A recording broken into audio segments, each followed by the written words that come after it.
अमरावती विभागातील तमाम शिक्षक बंधू आणि भगिनींनो नमस्कार।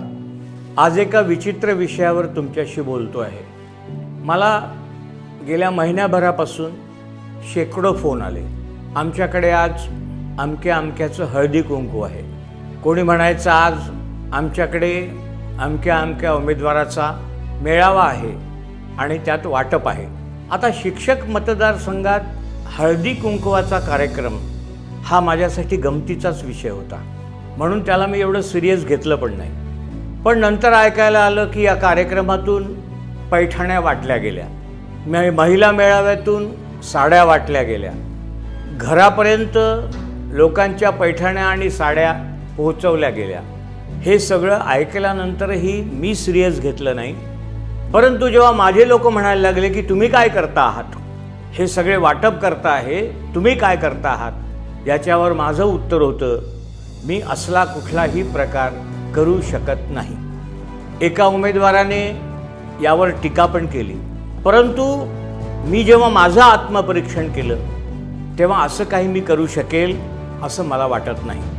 आता तुमचा स्वाभिमान, तुमचा अभिमान, तुमचं आत्मपरीक्षण तुम्ही करायचं आहे। यांनी दिलेली साडी किंवा पैठणी यामुळे तुमची पत्नी किंवा घरचे लोक थोड्या वेळाकरता सुखावतील, परंतु तुमची पगारवाढ जर झाली तर तुम्ही त्यांना नेहमीच अशा पैठण्या साड्या देऊ शकाल, हा विचार तुम्ही कधी कराल? यांच्या दिलेल्या पैशामुळे कदाचित महिन्याच्या खर्चात थोडीशी भर पडेल, परंतु तुमचा जर पगार वाढ झाला तर तुम्हाला तो नेहमी उपयोगाचा नाही का, याचा आपण विचार करा। एका पैठणीवर, एका साडीवर आपण जर आपलं मत विकत असू किंवा तसा विचार जरी करत असू तरी तो लोकशाहीसोबतचा सगळ्यात मोठा धोका आहे। मला तुम्हाला एक सांगायचं आहे की 2019 मध्ये बक्षी समितीने शिक्षकांना 10, 20, 30 ही आश्वासित प्रगती योजना लागू करा याची स्पष्ट शिफारस केली होती। विचार करा असं पण म्हटलं नव्हतं, स्पष्ट शिफारस केली होती। मग मला सांगा, आज 8 वर्ष झाली, आश्वासित प्रगती योजना आपल्याला लागू झाली का? नसेल झाली तर का झाली नाही याचा आपण कधी विचार करतो का? आश्वासित प्रगती योजना म्हणजे काय?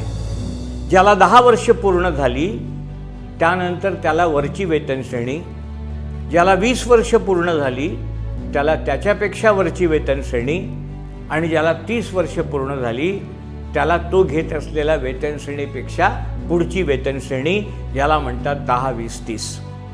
आज आपण 12 वर्ष झाल्यानंतर वरिष्ठ वेतन श्रेणी मागतो, ती 10 वर्षानंतरच मिळाली असती।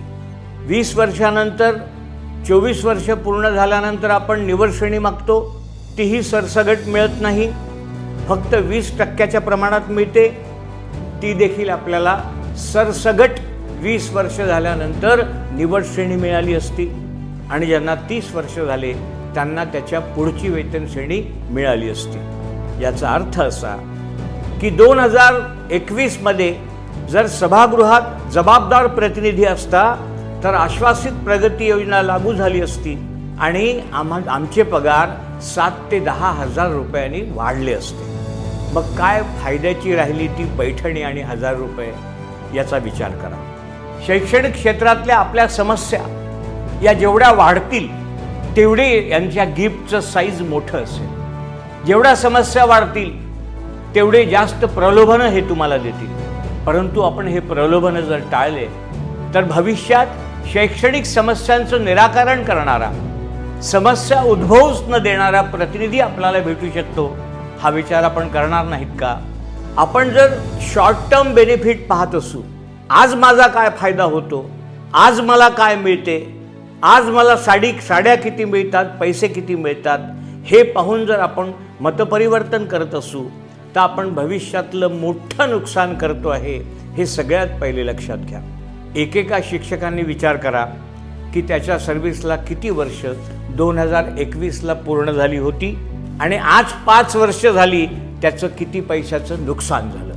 मग आम्हाला केव्हाही लॉंग टर्म बेनिफिट पाहिले पाहिजे। डॉक्टर बाबासाहेब आंबेडकरांनी म्हटलं होतं की माय बाप हो, मतदान विकू नका, मतदान जर विकलं तुम्ही जर थोडासा फायदा पाहिला तर तुमचं भविष्यात मोठं नुकसान होतं. त्याचं हे जिवंत उदाहरण आहे. मी एवढ्याकरता हे सगळं बोलतोय.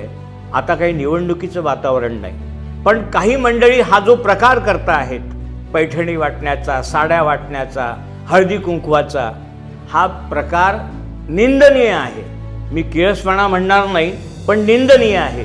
तुम्ही किमान जे शिक्षक बुद्धिजीवी आहे, तुम्ही तरी त्याला बळी पडू नका, अशी माझी या निमित्ताने तुम्हाला विनंती आहे. तुर्तास एवढेच. तुम्ही फक्त पाठीवर हात ठेवून लढ म्हणा. मी लढतोय. धन्यवाद.